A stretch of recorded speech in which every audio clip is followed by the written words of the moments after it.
Welcome back to Big Ben's movie show. As you can tell, Ben isn't here. It's me, Trevor Allen, your guest host, your special hosty friend. So Ben will be back next week, but I'm here filling in. And with me, co-hosting today, is Ken Chapman. How are you, Ken? I'm doing fine, Trevor. How are you doing? I'm doing quite well. So, do you want to get started here? I think we should. I think we shall. The first movie we have to talk about is 13 Hours, The Secret Soldiers of Benghazi. That's Hillary Clinton. She was not in this movie. She wasn't, surprisingly. I looked really hard the whole time. I was looking for some... She was in the background. No, she wasn't. She was just the tiny... I tried. In the distance. All right, so let's just take a look at the clip here. We have a little trailer. We're going to take a look.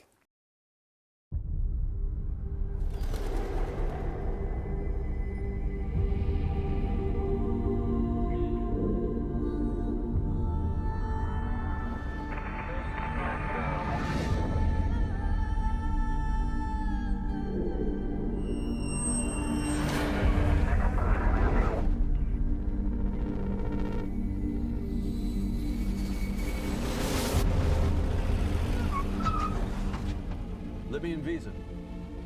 Official. Pull over for inspection. Sorry, sir, I can't do that.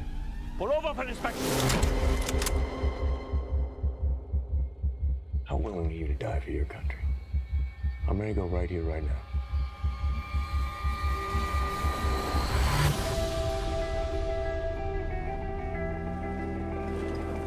Everybody, this is Jack Silva. Jack. We train SEALs at Coronado, so he knows the drill. Welcome to Club, man.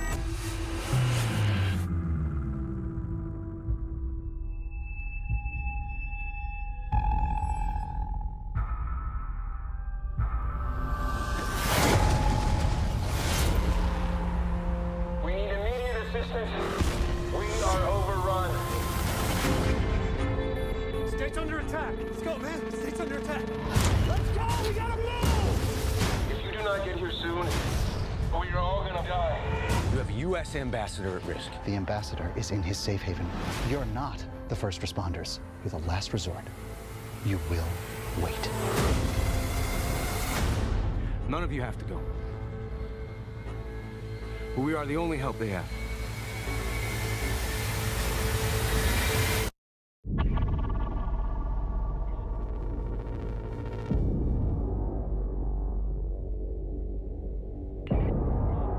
Called fire support. Never came. You're not giving orders anymore. You're in my world now. We have 36 American lives to save.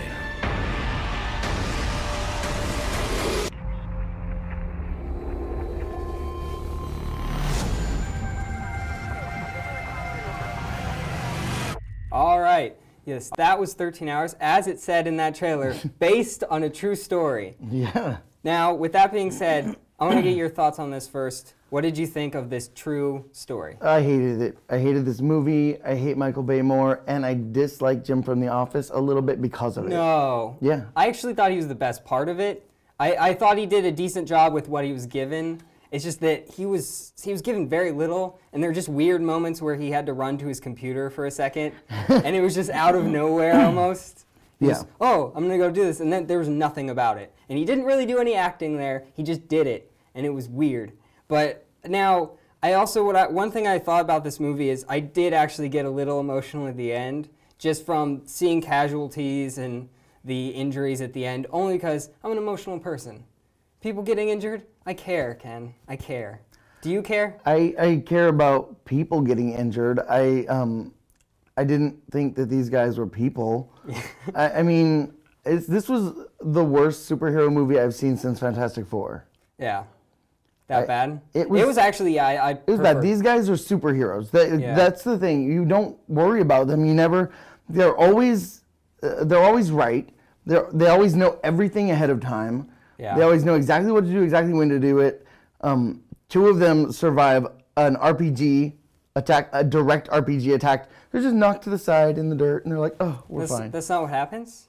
Yeah, no, that totally happened in Benghazi. It did. Okay. It did. All right, good. Well, I don't know. I also, because I came out of it thinking, okay, maybe this is for some people. I'm not huge on war films in general. It's not my thing that I'm normally into.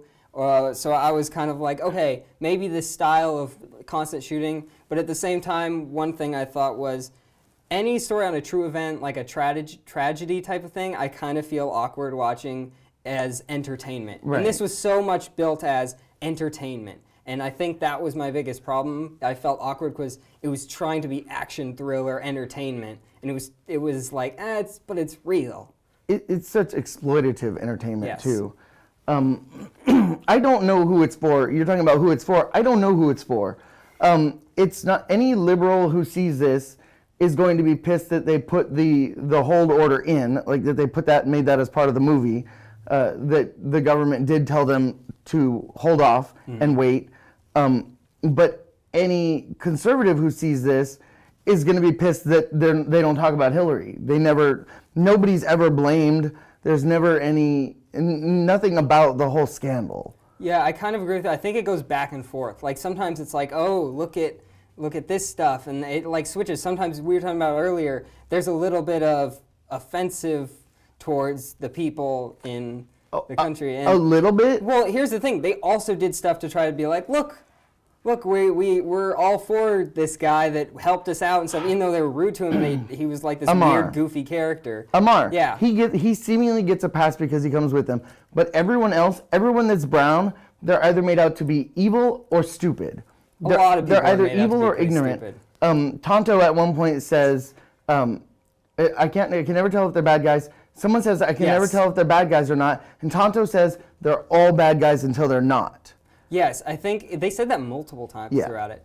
Now, let's not get too up in a huff, but basically, we didn't like it. So, No, yeah. I think we should just move on to a movie that we probably both liked, right? This movie that I'm talking about, we're going to move on to Ride Along 2. That's it. Our Kevin Hart and Ice Cube chilling out. They're going to hang with Olivia Munn and Ken Jeong. I almost want to say Huang, but that's not right. That's not right. Because it's the J. I get confused with J's. J's confuse me. You think they're pronounced W's? They're not. I don't know, just J's in general. For anything, they confuse me. So, anyway, let's get to this. We're going to watch the trailer. Here it is, Ride Along 2. Got what we need? Cash first. 100,000. We got ourselves a deal. Now, why you want to go and do that?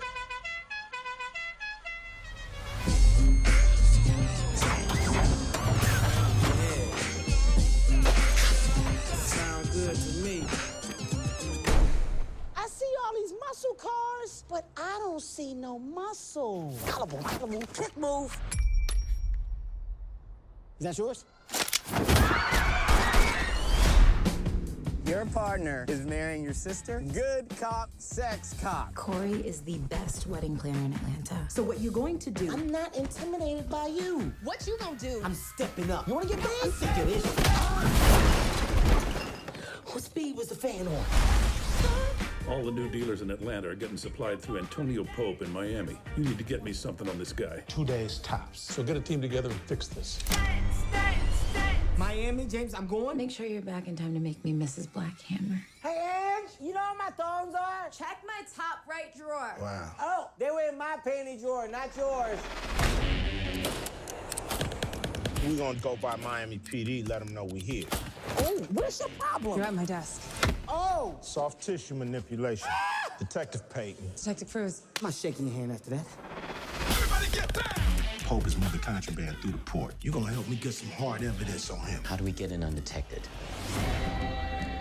Name? Prince Admiral Stephen Matumbe. Plus my 2 servants. I'm not your servant. Hey, you are what I say you are! Sign of respect. I cannot feel my face. Oh, we got company. Lose him! Hold on. Are you signaling? It is a force I have it! Let's get ridiculous! The brothers-in-law just got to town. You say that again, I'm gonna shoot you in the face. I need you here now. I'm marrying someone on Saturday. Drop your gun, man. Put it down. Put your gun down. Again? My nerves is bad, man. Oh my God. He a zombie. Headshot. Walking dead. So, James. Let's get ridiculous. All right, that was the trailer for Ride Along 2. Ken, this was a movie. Do was- you agree? It was definitely a movie. It was definitely a movie. In the Now, basis beyond that, possible sense. in the basis sense, that's your critique? Yeah. Do you have any other critiques This for it? movie exists. No, there's nothing overly egregious about this movie. I don't think Ice Cube can act. I think he memorizes lines well and says them well. I just don't think he can act. I think it feels like that's just him. He has one setting, angry. Yeah. He never experiences any emotion other than angry. I feel like Ice Cube can work well in a movie if you just play as him. You just throw him in the right movie with the right lines, and he just plays him, and you're good. I think there are movies like that. I haven't seen them, but I'm pretty sure there are movies like that. A lot of people like him. I've heard people say how great he is and stuff. I haven't seen those movies, apparently, but they exist. I'm not wholly concerned or convinced that Olivia Munn can act either, because I used to watch her in. She used to be in Attack of the Show, Yes. Which was just a tech show, an entertainment tech show. She's the same character. She's the same character. I think for the most part that's what she's been given because she was in the newsroom, right? Oh yeah. Yeah, and she was very much that same character. And same as this, is she's supposed to be this sort of uptight a little bit, sort of nerdy, like socially awkward a little bit in that sort of way. So she's the same one and everything. It's sort of, maybe she'll play something else and surprise us, but until that happens... Did you laugh at all? I had one okay moment. I didn't laugh. I just was two like... chuckles. Oh, really? Sort of like... For me, one moment was the phone, where they're going with that woman who is in like the model shop, like a store for model clothes. Yeah. And it's just like, look what your song is on the phone. I felt that You're on the bottom of the list. I thought it was interesting. I thought it was That was good. kind of misogynist, but... It was definitely misogynist. I chuckled at two things that Ken Jeong said. I can't remember what they are, though. I could not, for the life of me, remember what they were. They were just like... There's nothing memorable. No. It's pretty straightforward. These jokes are... It's a general bad movie. You know what's going to happen. You pretty much know the jokes that are going to come. The one thing that made me kind of sad was Sherry Shepherd is in the movie, and she plays the wedding planner, and she's a fairly funny actress. She's been in other things and has been funny in them. They did nothing with her. Oh, her part made no sense. They gave her no real lines. They gave her no real jokes. She was just there to antagonize Kevin Hart. Yeah. And now, did you see the first Ride Along? I saw part of it, and I just stopped. Yeah? I think I was about 10 to 15 minutes till the end when I just decided I don't care to finish this movie. Right. Now, I haven't seen it either, but my brother is a big fan of it. He liked it, but I haven't seen it. I might see it. I might see it eventually. Don't tell me not to see it. I will do what I want. I wouldn't suggest it. I might see it. I have to know the backstory, because right now I don't understand why Kevin Hart and that woman were together. No. Because you will never understand that. I don't see why she is with that guy. It's not in the first one either. It does not make any sense. The first time we see him, he's playing video games, and she's harping at him because he's playing video games. And they're together. Yeah. I don't see why she's with him. What's that thing like? Why can he go into video game mode? That was weird. That was never explained in the first one either. Oh, it was in that too? He doesn't.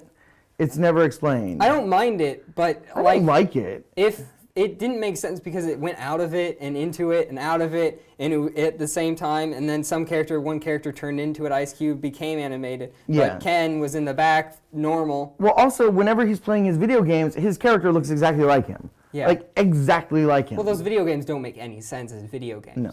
But they never do in movies. They rarely ever make sense unless they're actually a real video game that is a real game. And that's the thing. He's always constantly referencing real video games. There's a it's not Modern Warfare. It's Gears of War 3 poster in his house. He's talking about Grand Theft Auto and stuff like that. Assassin's Creed. He never plays them. No, they mentioned Assassin's Creed several times. Yeah. So that's good promotion for that movie, I guess. I think that's sort of what it is. I think it's product placement. The same. Yeah, they must be. I think it's product placement. Yeah, it's got to be. But that's that movie, I think. There's not much about it, right? It existed. Yeah, it existed. Yeah. So these are the movies we were told by Ben to review, but we have a little something special for you. Other movies that came out this week. We went off the reservation. We went completely off the reservation with other movies. In this segment, I'm calling Not to Mention a Duck. The first of these movies is one that came out this week. It's a children's movie. It's a family movie. It's nice. It's lovely. This is Norm of the North. There it is. Norm of the North. Does that look good, Ken? No. It's Ken Chapman again, though, by the way. I noticed that. Oh, yeah. He was the bad guy. Yeah. Yeah, he was. Who is white for some reason? He was definitely... Everyone was white in that movie. I'm pretty sure. I think there might have been a black person in the background at one point. Oh. But it was a terrible movie. I can tell you that. It was so garbage. You should not take your family, your children, anyone to see this because it's drivel. Anybody that you love, don't take this. Yeah, so like there are worse movies that come straight onto TV. There are some of those Disney Channel ones that are straight to. They're better than this. This made no sense. So one of there's the main theme, which is in real life it's a good theme. It's he's trying to save his homeland, all that. But one of the things that they kept repeating was this phrase of a king always fights for his home. And it's like, who is that appealing to? Who's that saying to the kids? All the royalty. King always fights. It's this royalty. This movie was made for kings. Or just one child king. These kings. It was awful. It was garbage. It made no sense. It looked bad. I didn't watch it. But if you're a Rob Schneider fan, you're probably going to see it. And you're probably not going to be a Rob Schneider fan afterwards. I don't know if you should have been one before. No. So that is Norm of the North. Next one we have up is one of two movies that came out. It's Oscar buzz is going all about awards. They're trying to get awards. So this one, the first one, went from limited release to wide release, and it's Carol. Now, Ken, do you know much about this movie? I didn't see the movie because I confused it with Joy, and that looks terrible to me. Yeah. But the actual movie itself looks good. I didn't see it, though. I did. And I can say it was amazing. I'm getting emotional right now just thinking about it, Ken. You're going to cry? I'm going to cry. No, it was really good. I got really emotional during it. And, I'm a sucker for any love story that's good. And this was a good love story. So I'm a hopeless romantic in that fashion, to where you just have to do a little bit and it probably is going to get me. The story is a basic love story. What makes it, I guess, more bigger, as people might say. No, people don't say that? More bigger? Might be a big deal, and why it's partially the Oscar buzz and awards is because it's lesbian characters. Yeah. And it does deal with also a child and a marriage that's failing, sort of a thing, a straight marriage, and they want to have, the mother wants a child and all that stuff. But basically it's... And the time period. Yeah, the time period. But overall, it's basically your average romance, but done really well. The acting is amazing from both these, the Cate Blanchett and Rooney Mara. I don't know Rooney Mara. She was in The Girl with the Dragon Tattoo. Oh. That's mainly what I know her from, but she's been in, I guess, a lot of things. She was in Pan as the... Is she the girl with the dragon tattoo? Yeah, she is. Okay. She's, she was amazing in this. I thought she was great. I always thought that was Noomi Rapace. No. No, that's Rooney Mara. Quite certain. But anyway, I thought it was great. I highly recommend it. It's probably my favorite of the movies that are up for awards that I've seen, at least. Yeah. That's Revenant, The Big Short, Room. Spotlight. I haven't seen The Room yet. But I think it's up for I want to see that one. But yeah, I haven't seen it, so I can't compare it to that one. But I recommend it. I recommend seeing this one. Next up, we have Spotlight. Spotlight. Now, Ken. Spotlight. We both saw this movie. We did both see this movie. Ken actually saw this one. I did see this one. What did you think of this movie? I really like this movie. It's harrowing to watch because it is, it's essentially the true story, as much as we can know it, of the exposing the Catholic priest molestations and the whole thing. It was 2001. It was 2001 because it was they were getting ready to break the story. When 9/11 happened, and they had to put the story on hold. So it was 2001. Okay.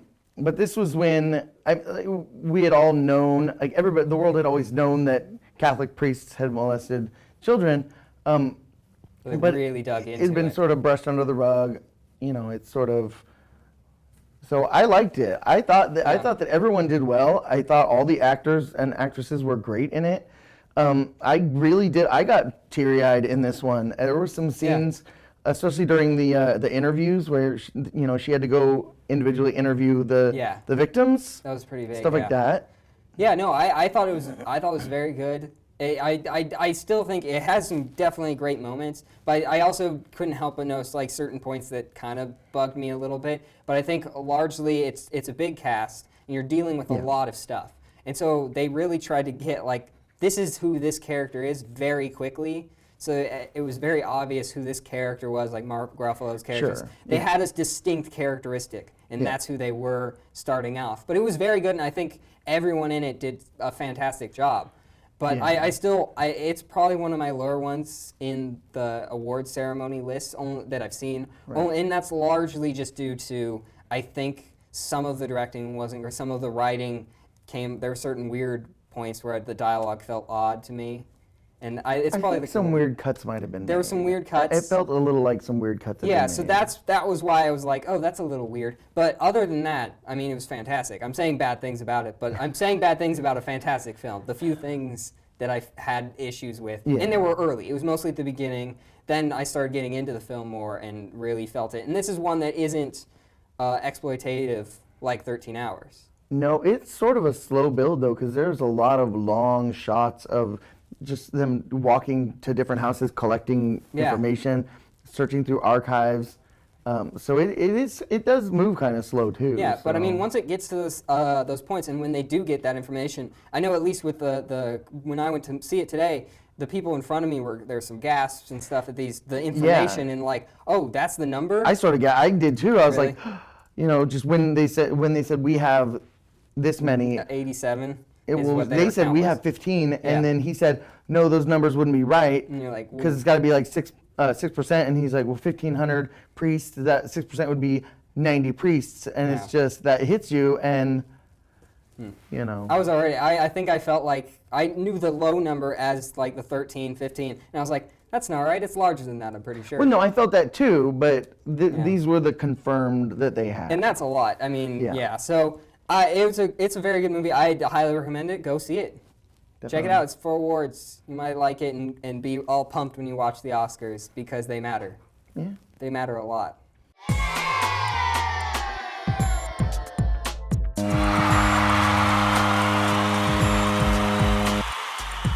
One of our favorite segments, for some reason.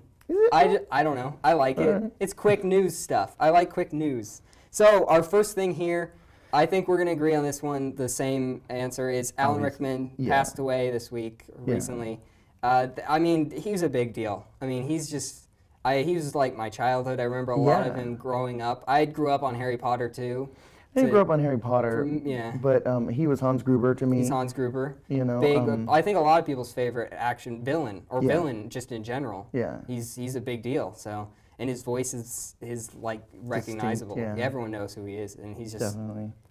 I'm losing it. He will be missed. He definitely will. I mean, he has a couple movies coming out this year too. Yeah. His last movies. I always find it super hard to watch the movies that they've already made in the can. I feel the same way. Afterwards. And I mean, because there's the movie. I remember actually right before I found out about this, I probably just saw the trailer for his movie Eye in the Sky that he was in. It's like, oh, Alan Rickman's in this. I'm actually kind of interested. And then I heard the news. And so it's always worse when the movie's not good. Yeah. Yeah. And I mean, I don't know how great his movie's coming up. I think Robin Williams played the voice of a dog. I heard it wasn't great, but it's still, yeah. I mean, you can't judge him on that. You have to know him for there. I'm just saying it's really hard to watch that after. It definitely is hard to watch that. So let's move on. We're going to say that sucks. That sucks big time. That's probably one of the biggest sucking. I don't know if you can say the name of the second one. No, I'm not sure I can say even the name of the next movie that these two are in. But there's a movie coming up with Tina Fey and Ronda Rousey signed on for this movie called Do Nothing, B-Word. The B-word is not... B-words. B-words, multiple. Yeah. But basically, the general idea of this movie is pampered housewives go to a camp to like get worked up, and I guess probably Ronda Rousey is going to train them. The do nothing B words that's Ronda Rousey's thing. Yeah. Her mom always told her, don't be a do nothing B word. B. Okay. So she got out and did something and pumped a bunch of iron and kicked a bunch of butt. Oh. Yeah, MMA. She's an MMA fighter. I know that. Okay. I know that part. Okay, well, your O kind of threw me off, and I didn't know. I know a little bit. Yeah, it looks good. I don't see why it wouldn't. No, so you think it's not going to I think it's not. Yeah, I think with Tina Fey, I'm going to go. Not so. Same scribe. It's got Paula Pell, is the writer. Great. She did Sisters recently. So I think it's not going to suck. Yeah. So next up, we got, this just kind of came out of nowhere. It's kind of a surprise. It's coming up in March, right? Yeah, March. Is 10 Cloverfield Lane. I think you saw the little teaser trailer type thing for this as well. What did you think? I think it looks better than Cloverfield. I didn't like Cloverfield. Oh, you didn't? I did not. I don't like that shaky cam. They made a lot of choices that I didn't think made sense in the original, and I didn't like it at all. I would watch the heck out of this, though. It looks way more interesting. I didn't know that it was a Cloverfield movie. No, I didn't either. When I was watching, and actually I knew on Twitter, I saw that it came out, but I went into the theater and I'm just watching this trailer, and I didn't think it was going to be Cloverfield or anything to do with that. And then it came up, and I'm like, oh, that's 10 different. Cloverfield Lane, yeah. That's very different. I'll watch it. I think it's not going to suck. Yeah, I agree. It's not going to suck. Next up, we have Bryan Cranston is cast in James Franco's The Disaster Artist. Now, do you know what this is? The Disaster Artist is the story behind The Making of the Room. Yes. It's written by Greg Sestero, I believe. Greg's something. Something like that, yeah. I don't remember. The main guy in the room. Right. I don't remember his name. I don't know. I've never seen The Room. I've seen it. But I would rather watch this movie with Bryan Cranston in it than The Room. I don't know if because I think all the main characters are cast. Tommy Wiseau, sorry. That's the main guy. Yeah. But there's a lot of people in this. There's Alison Brie, Zac Efron, Dave Franco, who's directing it, and he's also playing Tommy Wiseau. What isn't Dave Franco? Wait, Dave Franco no, sorry, playing Tommy Wiseau? not Dave Franco. I'm talking, it's James Franco. Dave Franco is in it, though, as well. They're both in it. Because what is he not in? Right. Yeah. And, of course, Seth Rogen's going to join him, because he does. He does. As Seth Rogen does. But what do you think? Suck? I think not suck. Like I said, I'd rather see it than The Room. I still haven't seen The Room. Yeah. The Room sucked. And I'm going to say not suck for this, just because. All right. It Bryan seems all right. Cranston. Bryan Cranston's quite good. I mean, I don't know what part he's playing, but yeah, let's just go with it. I think we're going to end off here with one more, because I really want to get to this one, is Connie Nielsen is cast as Hippolyta in the Wonder Woman movie coming up here in 2017. It sucks in the sense that it's not Hippolyta is not going to be one of the people that we had heard might be, like Nicole Kidman or Robin Wright. Robin Wright. Yeah. But otherwise, I don't really know her. Well, Nicole Kidman had to pass on because she has a busy schedule, so she couldn't make it. And Robin Wright, I think it mentions in the article. She's someone else. They actually mentioned that she's an aunt, probably. But there's also they talked about they thought about putting her in as Hippolyta, but instead they went with Connie Nielsen. I don't know her. I don't really know her. I know she's been. I looked her up. She's in Gladiator. She's in The Devil's Advocate. She was in Mission to Mars, 1 Hour Photo, Basic, The Hunted, The Ice Harvest. I've seen that one, and Nymphomaniac. Nope. No, I didn't see that. I haven't seen any of them. No, I don't know. I've seen a couple of them, but no, I don't really know her. But I'm excited, so I think it's not going to suck. I don't think it'll suck at all. I just don't know her. Yeah, that's good. So anyway, I think that's it. That is all of our stuff. We're going to end this show. If you want to send any questions in, you got any issues, or you want to be a host, just give us an email at bigbms@zoho.com. Z-O-H-O? Zoho, yeah, ZOHO.com.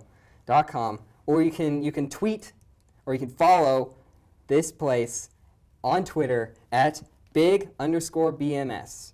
Next week, we'll have Tina Waddell back here. Ben's sister. With Ben. They'll be on. And, good luck. Thank you.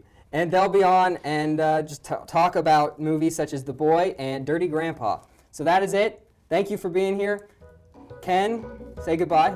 Goodbye. Goodbye. Goodbye from Connie Nielsen.